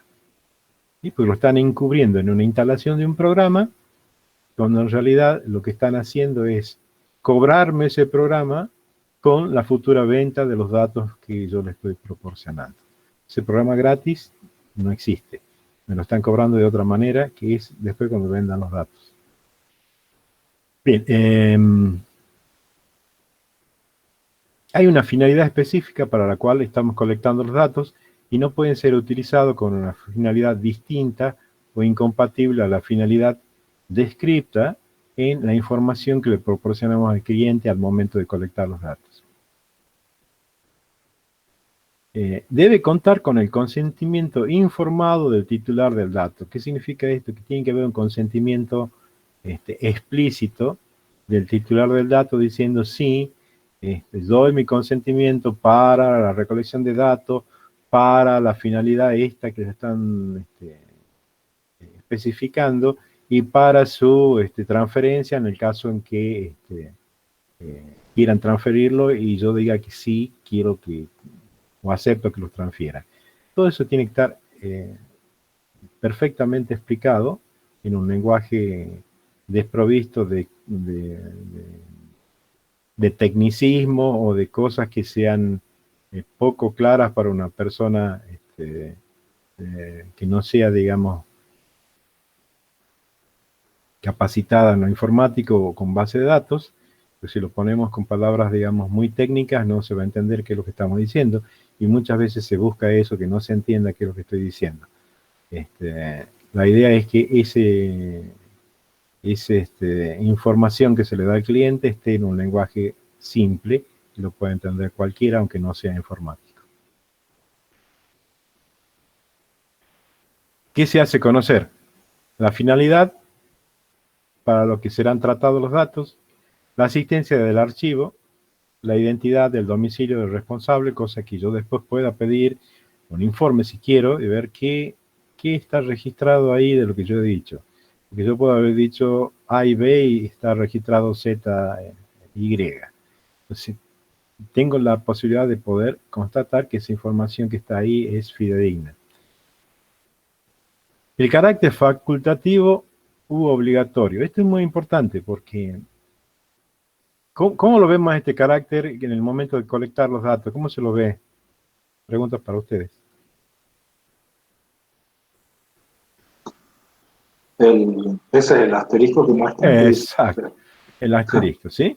Entonces, hay información que tendría que ser necesariamente, si la quiero dar, la doy, y si no, no.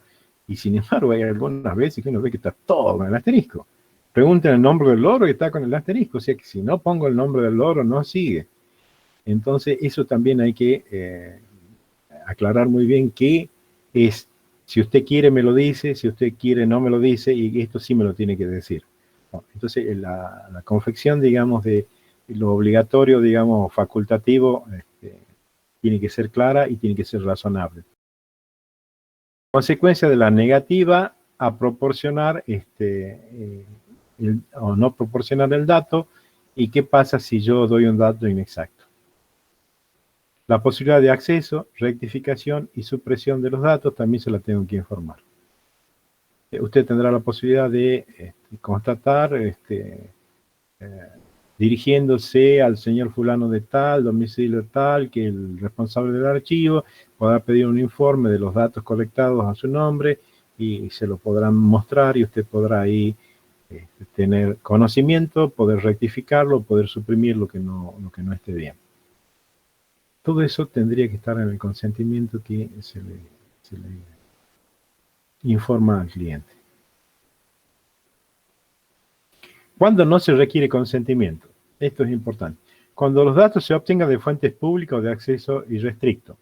Por ejemplo, en todos lugares se han publicado los padrones electorales, ¿verdad? En los padrones electorales que está el nombre, la dirección, el domicilio y demás. Bueno, a esos datos yo no necesito consentimiento del usuario para colectarlo porque son de acceso irrestricto. Ahora, otro tipo de datos sí ya van a necesitar su consentimiento. Aquellos datos que se obtienen en el ejercicio de poderes públicos del Estado o por alguna obligación legal. ¿Sí? Listados de nombre, documento de identidad, identificación tributaria, provisional, ocupación, fecha de nacimiento y domicilio. Esos son datos públicos, o sea que todo el mundo los tiene. Aquellos datos que se deriven de relaciones contractuales, científicas o profesionales necesarios para el cumplimiento o desarrollo. O sea, aquellos datos que son imprescindibles para una relación laboral, yo se los tengo que proporcionar y no necesito pedirle, digamos, autorización, porque son inherentes a la función que debo cumplir. Operaciones de entidades financieras cubiertas por el secreto bancario también. Principio de la seguridad y confidencialidad del archivo y responsabilidad. Esto es importante porque algunos de ustedes pueden estar a cargo de esto y tienen que tener muy en cuenta. El responsable o usuario del archivo de datos debe adoptar las medidas técnicas, ahí les pega, digamos, de pleno, técnicas y organizativas necesarias para garantizar la seguridad. ¿Qué sería organizativas?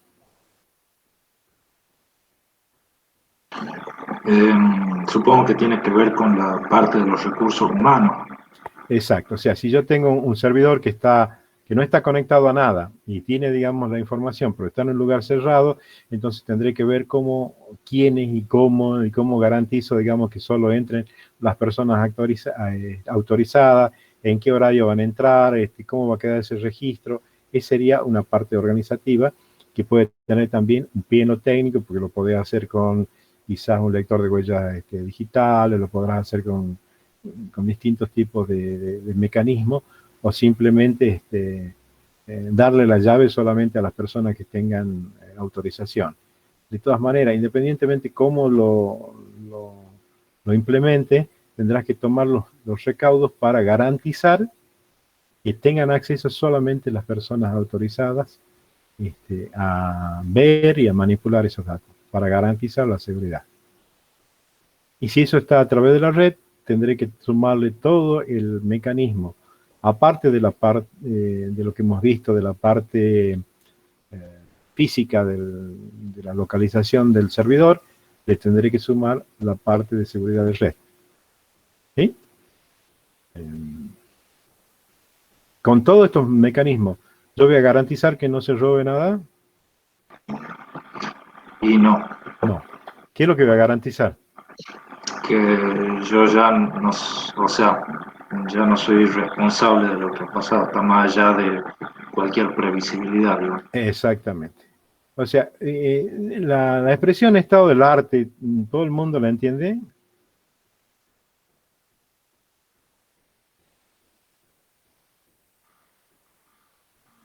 Sí, yo sí. ¿Sí? Bueno, por las dudas no se entiende. El estado del arte sería una expresión que se usa para decir el estado actual de una determinada disciplina, ciencia o demás, ¿sí? De acuerdo a al estado del arte, ustedes tienen que tomar las mejores decisiones y medidas para implementar. Eso no significa, digamos, que pasó mañana aparezca algo nuevo que vulnere ese estado del arte en el cual yo he tomado mi decisión, pero al momento de tomarla era lo mejor que había. Entonces eso es lo que tengo que garantizar, que al momento de que yo implemento las medidas sea lo mejor que se podía haber tomado en ese instante con los medios que yo tenía. Porque eso también hay que tener en cuenta que no tenemos a veces un presupuesto ilimitado y que nos tenemos que restringir muchas veces a lo que el cliente puede pagar o nuestro empleador puede pagar. Entonces, dentro de lo que él podía pagar, hemos tomado las mejores medidas. Entonces, solo se trata de deslindar responsabilidades y demostrar un comportamiento técnico acorde, digamos, a lo que se espera de un profesional. ¿Sí? Bien. No se pueden ceder los datos para los fines, solo pueden ser cedidos para los fines que fueron recogidos, siempre y cuando el titular, por supuesto, haya dado consentimiento, ¿no?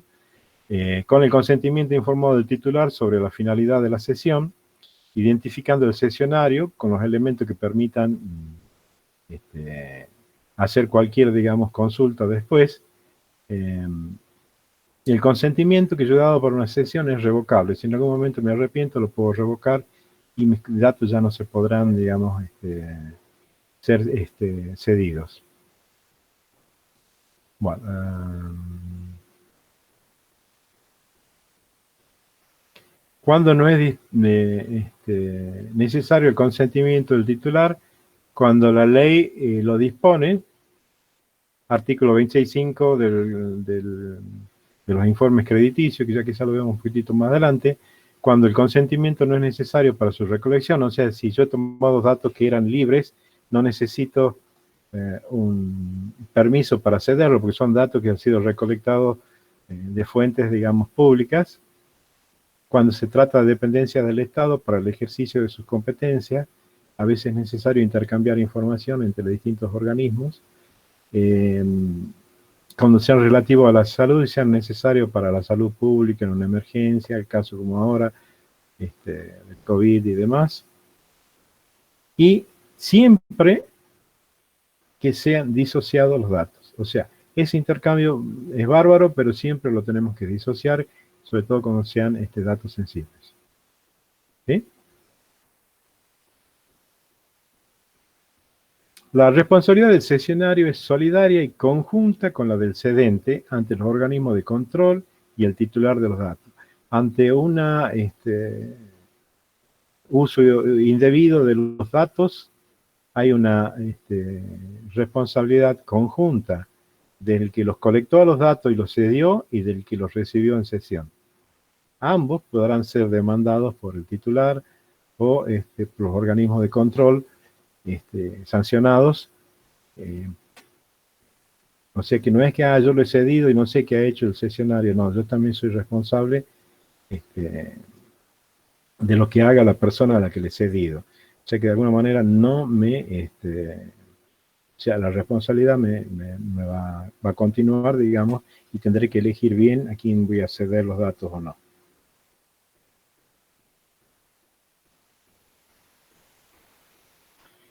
Hay una provisión relativa, en general, es la regla, de los datos hacia países del exterior. No se los puede, excepto cuando estén abarcados dentro de una colaboración judicial internacional, cuando se trate de cooperación para el terrorismo, el narcotráfico, el tráfico de personas, etcétera, etcétera. Solo en aquellos casos en los cuales la ley lo autorice, por tratados internacionales, se va a poder intercambiar información con países del exterior. Eso no implica que los países del exterior, como les decía, vengan y compren todas esas bases de datos robadas por ahí que andan dando vuelta. ¿Qué derechos tiene el titular del dato? O sea, el usuario común al cual se le han recolectado datos. El derecho de información de los archivos existentes, finalidades e identidad de los responsables. Eso según el artículo 13. El derecho a acceder, o sea, poder verlos. ¿Qué han colectado de mí? Si no son exactos, pedir la rectificación. Si han quedado desactualizados, que se los actualice. Y si están mal, que se los suprima. Bien, y esto es muy importante. El derecho a que los jueces no se basen exclusivamente en un perfil informatizado al momento de emitir una sentencia. Porque muchas veces se hacen perfiles a través de elementos informáticos de un determinado comportamiento para determinadas cosas, y el juez podría basar su fallo en ese perfil. Y el perfil no es infalible, entonces el usuario tiene derecho a que los jueces, si quieren tomarlo en cuenta, el perfil lo tomen en cuenta, pero que no basen exclusivamente su fallo en un perfil que ha arrojado, digamos, un programa, digamos, informatizado.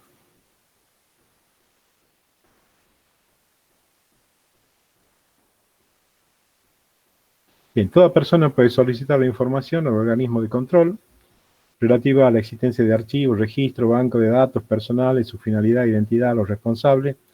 La consulta es pública y gratuita. Ahí no recuerdo ahora cuántas consultas podemos pedir en un lapso de tiempo que son gratis. Después, si pedimos más, hay que pagarlo.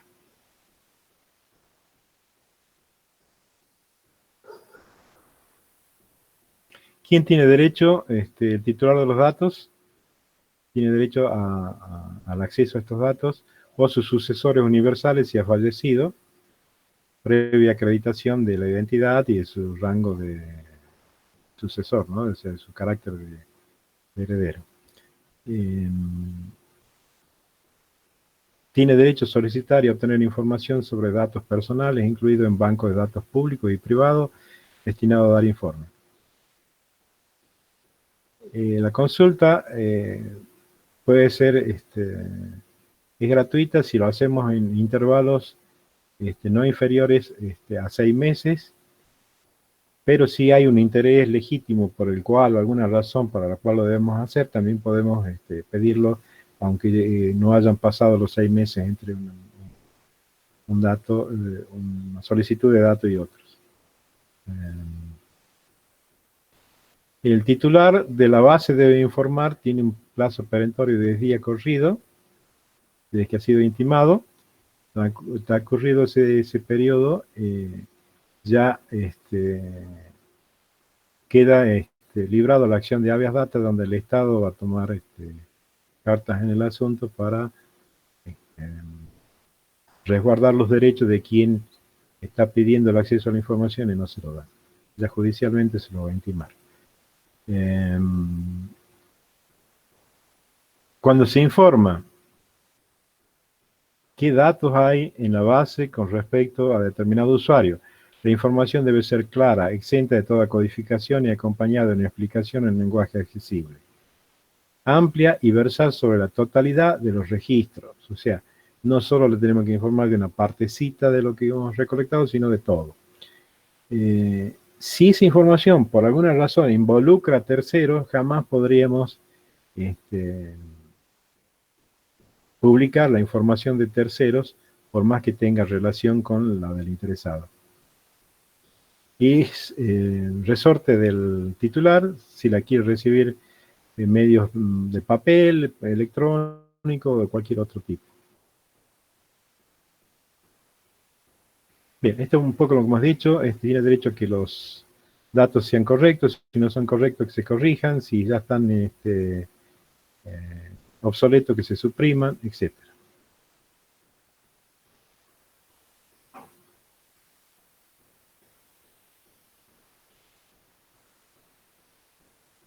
Bien, dentro de los 5 días del reclamo o advertencia del error, debe ser rectificado.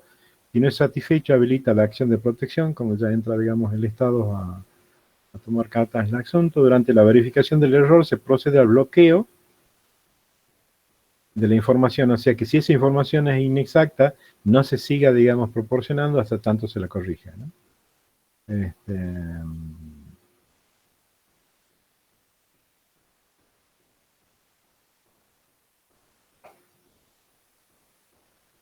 Bien, bueno, esto es un poco lo que habíamos visto recién también, que el tema de los perfiles no puede ser el único fundamento que se tome en cuenta al momento de emitir un fallo, ese perfil informatizado, ¿sí? Tiene que ser quizás un elemento a tener en cuenta, pero no el único.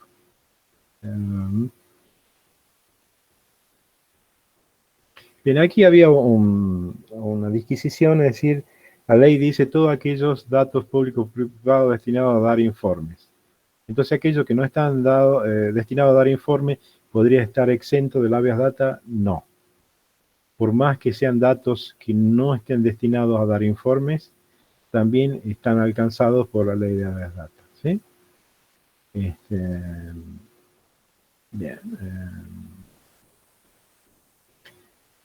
Esto es lo que le decía, la garantía de habeas data alcanza aún aquellos supuestos en los que interviene la entidad destinada a proveer, en los que no interviene una entidad destinada a proveer informes.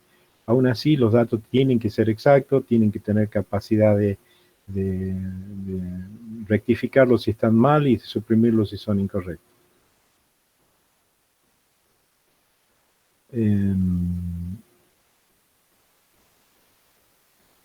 Bien, la Dirección Nacional de Protección de Datos es la que se va a encargar, digamos, de regular, de intimar a las empresas, por ejemplo, de seguros que inscriban su base de datos, más allá que esas bases de datos no estén destinadas a dar informe, también tienen que estar inscritas como marca la ley, de tal manera que se pueda conocer el responsable, que se pueda, digamos, acceder a la información recolectada por ellos y rectificar o suprimir o lo que fuese necesario cuando los datos no son correctos.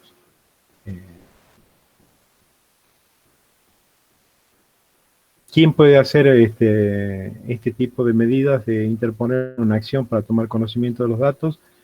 Toda persona, ¿sí? Todos los usuarios podemos tener esa... Bueno, acá, digamos, había una cuestión de quién es el legitimado activo. Obviamente es el titular de los datos, y también, digamos, podrían ser, digamos, sus familiares, en el caso de fallecido, quienes pudieran tener necesidad de, por la forma en que lo pudiera afectar esos datos a nivel familiar o a nivel patrimonial, tener acceso a esos datos para poder corregir o suprimir datos inexactos. Bueno, vamos a pasar esto rápido porque ya estamos acercando al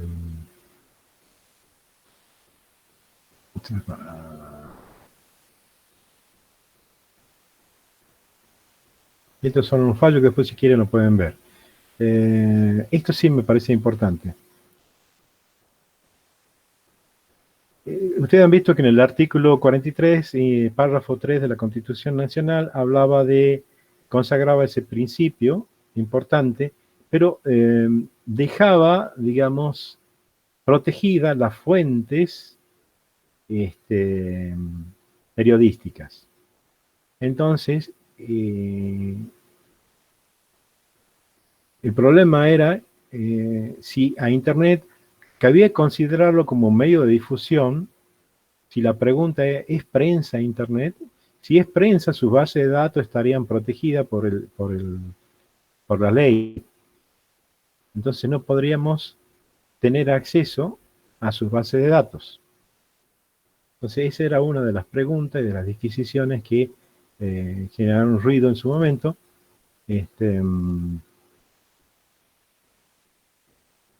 Pero el artículo 40 de la ley 25.326 dice: los registros, archivos o bancos de datos privados no podrán agregar a la confidencialidad de la información que se les requiere, salvo que afecten a la fuente de información periodística, ¿sí? Entonces, por ahí, si se entiende el medio como medio de difusión, se podría aplicar el derecho, digamos, de no revelar su fuente de información. Pero si se entiende que es un medio de difusión y no prensa, entonces cabría aplicar el derecho de respuesta o réplica del artículo 14 de la Convención Interamericana de Derechos Humanos. Después se lo voy a poner ahí en la página para que lo consulten. En cuanto, digamos, a la posibilidad de darle también al usuario la posibilidad de desmentir esa información o refutarla con la misma potencialidad con la que ha sido difundida. Bueno, ya estamos cerca, así que esto lo vamos a pasar un poquito más rápido. Esto habla un poco de información crediticia, lo que nosotros comúnmente llamamos veraz, donde se van a asentar, digamos, las conductas, digamos, de las personas que han tenido por ahí deudas que no han pagado, créditos, cualquier tipo de comportamiento crediticio que dé un poco de indicio de cuál es la confiabilidad que tiene esa persona en cuanto, digamos, a los negocios, en cuanto a las deudas que contrae, ¿no?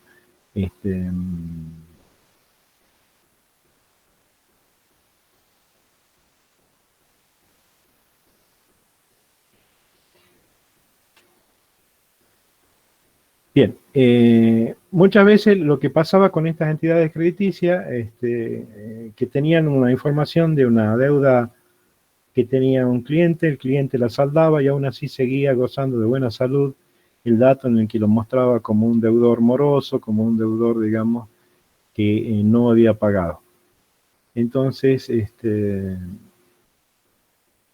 se establece en el artículo 47 que los bancos de datos prestadores de servicio deberán suprimir, o en su caso, omitir de asentar todo el rato referido al incumplimiento o mora, ¿sí?, cuando ésta hubiera sido cancelada al momento de la entrada en vigencia de la presente ley. O sea que, si ya está cancelada, yo no la puedo registrar. ¿Sí? La que no ha sido cancelada, sí, se registrará. Una vez que han pasado un cierto lazo de tiempo, se la tendrá que borrar. Porque si no, queda ahí de por vida, afectando, digamos, a la imagen, digamos, del usuario, cuando quizás hace 20 años ha tenido algún problema por alguna razón y aún así sigue figurando en el veraz.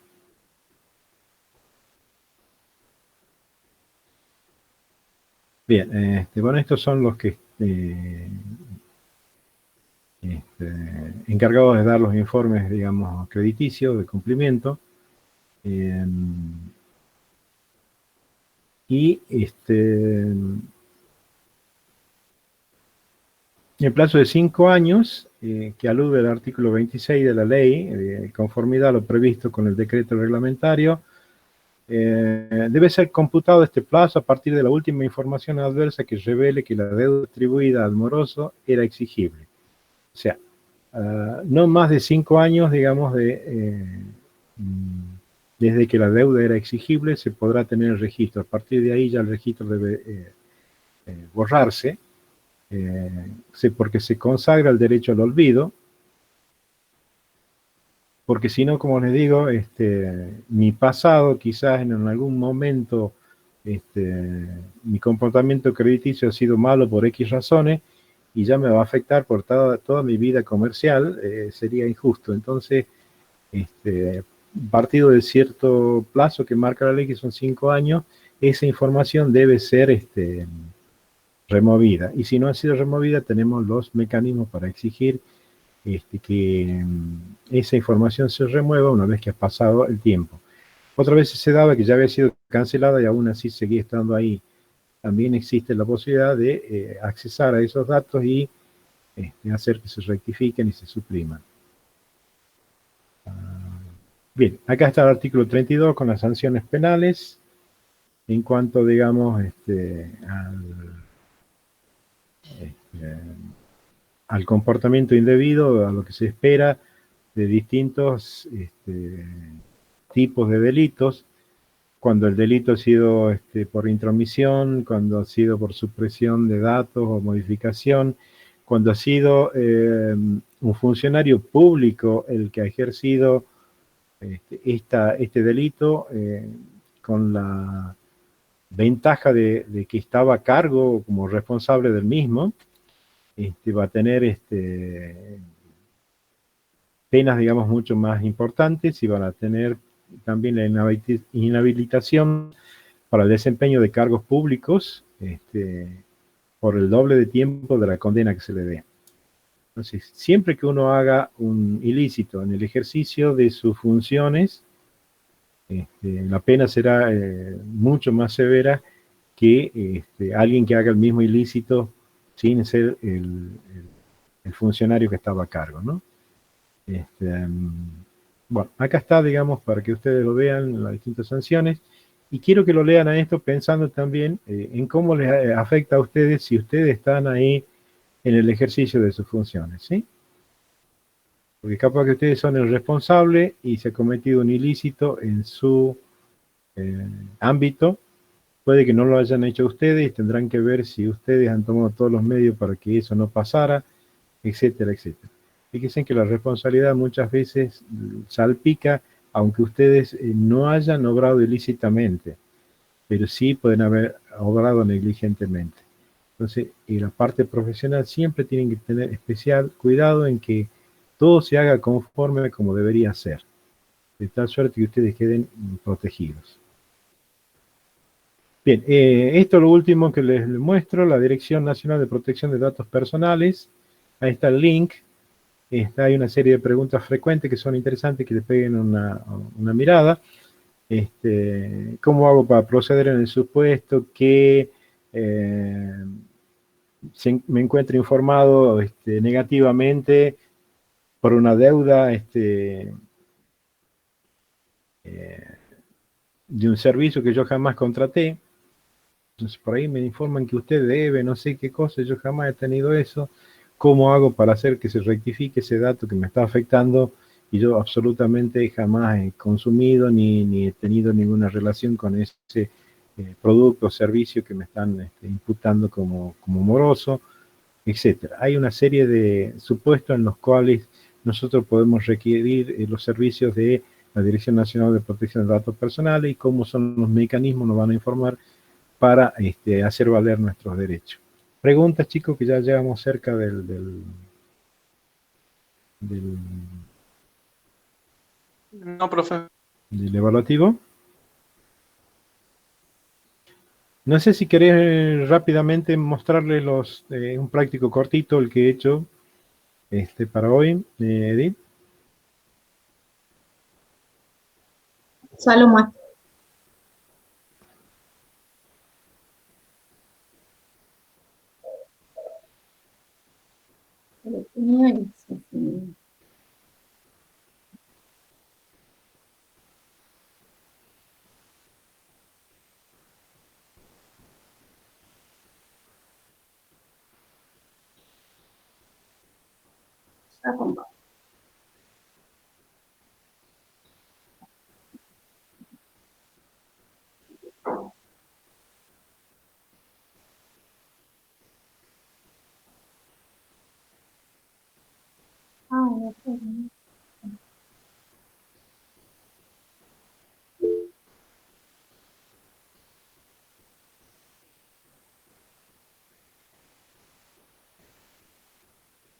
¿Lo tenés? Sí, no lo podía compartir de donde lo tenías, que ya lo cambié de ubicación, a ver si ahí ya, ahí, me parece. ¿Lo ven? Ahora sí, creo que sí. Ahí sí. Sí. ¿Lo ven ahí? Sí, sí. Completo, bien. Bueno, en el punto 1 tienen que leer un artículo y van a responder qué tipo de datos se han robado y qué consecuencias económicas o morales puede traer aparejada la vulneración y la transferencia de la base de datos. Y van a analizar las responsabilidades que tenga el responsable informático en cuanto a las medidas técnicas de seguridad e integridad de la base de datos vulnerada. Se trata de datos que se han robado del ANSES. Bueno, le dejo ahí el artículo y por el tiempo ya. Pero se entiende lo que tienen que analizar. Definir qué tipo de datos se han robado, qué consecuencias económicas y morales puede traer aparejada esa vulneración, y ustedes tienen que analizar las responsabilidades del profesional informático responsable de qué medidas ha tomado, medidas técnicas de seguridad e integridad que haya tomado sobre esa base de datos que se ha vulnerado. En el segundo punto, también se trata de que tienen que leer un artículo periodístico, tienen que definir qué tipo de datos se han robado en este caso, qué consecuencias, igual que el anterior, qué consecuencias económicas y morales puede traer aparejada la vulneración y la transferencia de los bases de datos, y también van a analizar las responsabilidades. En el primer caso, parece que tenemos un poquito de tiempo, se tratan de datos que se ha robado al ANSES. Dice que el titular del ANSES reconoció que se robaron más de 12 millones de datos de 12 millones de personas que había recopilado el organismo. Y luego que descartaron que haya habido un acceso no autorizado a la red, no dudó en señalar como responsable del hecho a alguien que abusó de su posición interna y facilitó la información. Massa dijo que los datos fueron vendidos a una empresa de riesgo crediticio con sede en Córdoba que comercializaba esa información realizando informes para sus clientes y cuyo titular está siendo investigado en una causa penal. En esta investigación están involucrados un ex gerente de control del organismo, el actual gerente de control prestacional y un empresario cordobés. Tras estas sospechas, el primero de los funcionarios citados fue separado de su cargo y hoy realiza tareas administrativas en otro sector. Sin embargo, otro de los involucrados sigue ocupando un cargo jerárquico en el organismo, ¿sí? Entonces, en esta situación, donde hay un robo de datos de más de 12 millones de personas, se sospecha de alguien dentro de la institución que abusó de su posición interna. A raíz de eso se ha elaborado o se ha llevado a cabo una causa penal. Bueno, ha sido separado del cargo uno de los funcionarios y el otro sigue. Ustedes van a contestar qué tipo de datos se han robado, qué consecuencias económicas y morales puede traer aparejada la vulneración y la transferencia de datos, y analizar todas las responsabilidades que ha tenido el responsable informático en cuanto a las medidas técnicas de seguridad que haya tomado.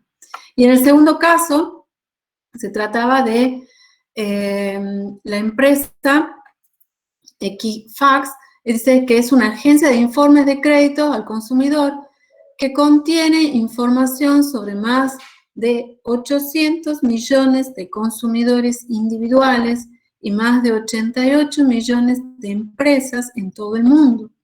La compañía maneja datos sensibles que van desde nombres, propiedades, números de seguridad social e ingresos, datos bancarios, historial crediticio, entre otros. En la Argentina, la compañía funciona a través de la filial Veraz. En septiembre de 2017, la compañía confirmó que sufrió una fuga de datos de alto impacto. Fueron expuestos los datos personales de millones de clientes en Estados Unidos, debido a que un grupo de ciberdelincuentes accedió sin autorización a sus sistemas entre mediados de mayo y julio de ese mismo año. La información que robaron los hackers incluían nombres, números de seguridad social, fecha de nacimiento, direcciones y números de licencia de conducir. La fuga de datos fue posible porque Equifax no actualizó Apache Struct, no sé cómo se pronuncia esto, framework, supongo, de trabajo para web corporativa. Apache Struct informó de la vulnerabilidad informática, les da el número del registro, el 2 de marzo de 2017. Dicha vulnerabilidad permitió que usuarios ajenos a las plataformas corporativas ejecuten código foráneo de todo tipo. La firma estadounidense confirmó... Edith, estamos ya justo en el horario del evaluativo. Listo, que vayan. Pero sí, fíjense que son casos distintos, aunque parezcan iguales, son distintos en cuanto a la perspectiva del informático, ¿no? Así que véanlo con mucho detenimiento. Sí. Están disponibles mi mail para cualquier consulta que tengan de todos los trabajos prácticos también que tengan. No hayan presentado todavía.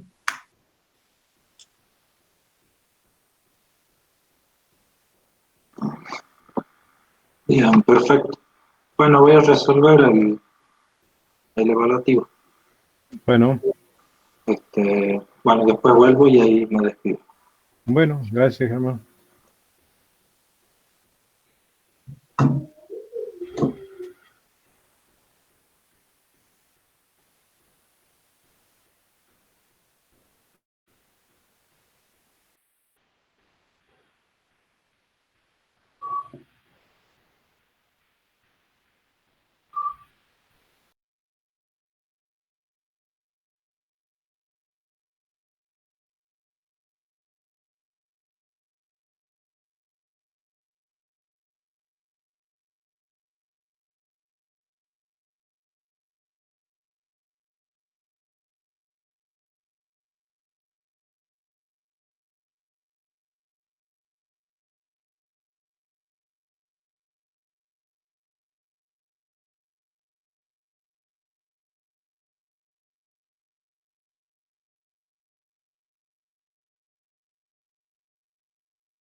¿Ricardo?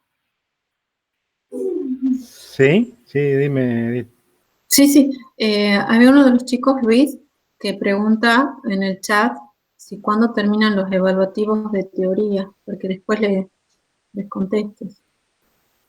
Los evaluativos terminan cuando terminemos con el último tema, que será el tema del lunes que viene. La idea es que si ya, digamos, están dentro del 80%, podrían quizás no hacer el último evaluativo, pero el que le esté faltando va a tener la posibilidad de completar el 80% hasta el último tema. Bien. Hoy el evaluativo 13, estamos dando el tema 15 y el lunes será el 16, o sea que será hasta el evaluativo 16, que será, calculo yo, que la semana que viene trataremos de ver cómo va resolviéndose el tema de lo... Quizá quede uno para después del parcial, y lo completarán aquellos que le haga falta y los que no, no. Claro.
Profe, hoy día estaba viendo que ya está habilitada la entrega del TP14 también y Sí, vi que tenía fecha de entrega en octubre, como para modificarle después. Igual permite editar la entrega, pero tiene fecha de límite del mes pasado. ya me fijo, en algún lugar debo meter la pata. Sí, que dice 23 de octubre, capaz quiso poner 23 de noviembre y era un mes más. Suele Le aviso por las pasar dudas. hasta en las mejores familias. Sí, Muchas gracias, no, suele pasar hasta en las mejores familias. sí, Así sí. que vamos a ver 14. Le avisaba no por las dudas, profe. Nos vemos. No, muchas gracias. Ya lo corrijo. Sí, efectivamente, confirmo en que está la fecha puesta el viernes 23 de octubre.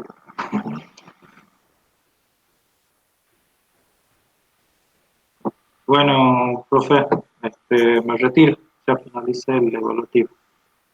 Bien, ya, muchas gracias. Ya corregí el errorcito del TP14. Gracias a ustedes. Ah, perfecto, ahí está. Lunes 23.